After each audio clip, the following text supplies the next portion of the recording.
আসসালামু আলাইকুম। চলে আসলাম, কিছু সবজি নিব। কিছু কলমি শাক আর পুঁই শাক আছে, নিয়ে যাব। এগুলো আসলে একবারেই নিয়ে যাব, গোড়াগুলো তুলে ফেলে দিব, কারণ শীতের শীতের সিজন চলে আসছে।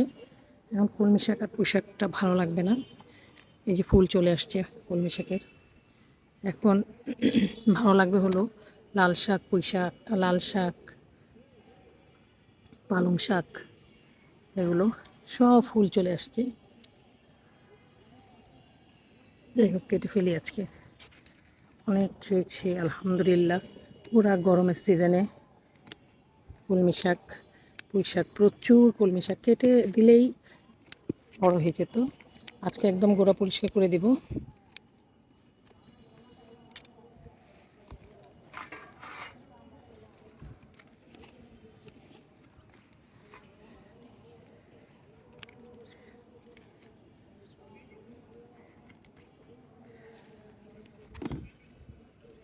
সব সময় বড় বড় গাছের সাথে কিছু না কিছু সবজি লাগাবেন। স্মেল, ওই পাশে যাই, পাশে আছে কলমির ফুলগুলো যে এত অসাধারণ, এত অসাধারণ ফুল দেখতে। কলমি ফুলগুলো ভীষণ ভালো লাগে।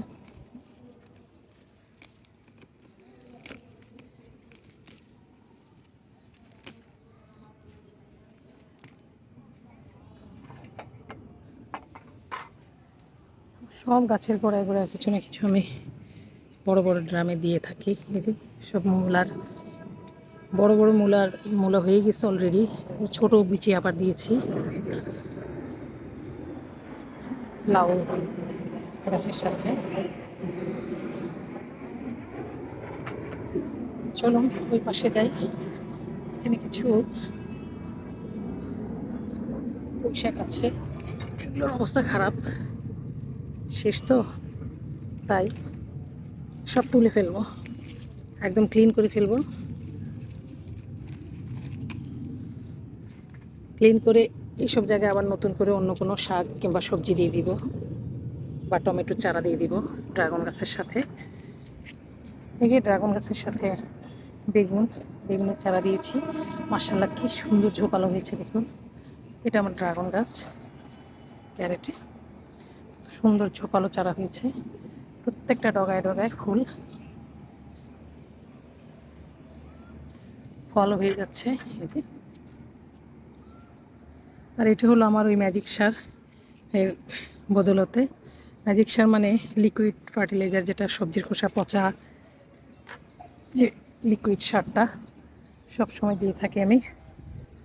চলুন ওই সাইডে কিছু শাক আছে, ওগুলো নিয়ে নিই।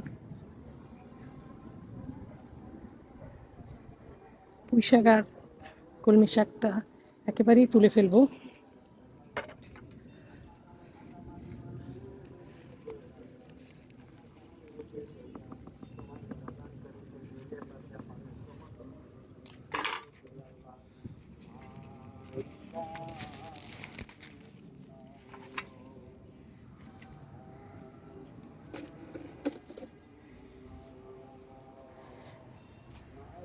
এখানেও পুঁই শাক হয়েছে দেখুন, মাশাআল্লাহ কি সুন্দর করে বেড়েছে। আসলে কেটে কেটে নিয়ে গেলে আবার বড় হয়ে যায়। খুব সুন্দর হয়েছে দেখেন। এগুলো একবারে তুলে ফেলবো।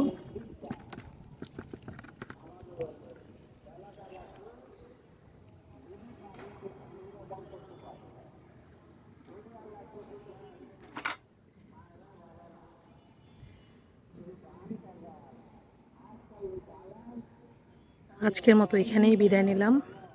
ভিডিওটি ভালো লেগে থাকলে লাইক, কমেন্ট, শেয়ার করে দিবেন। আল্লাহ হাফেজ।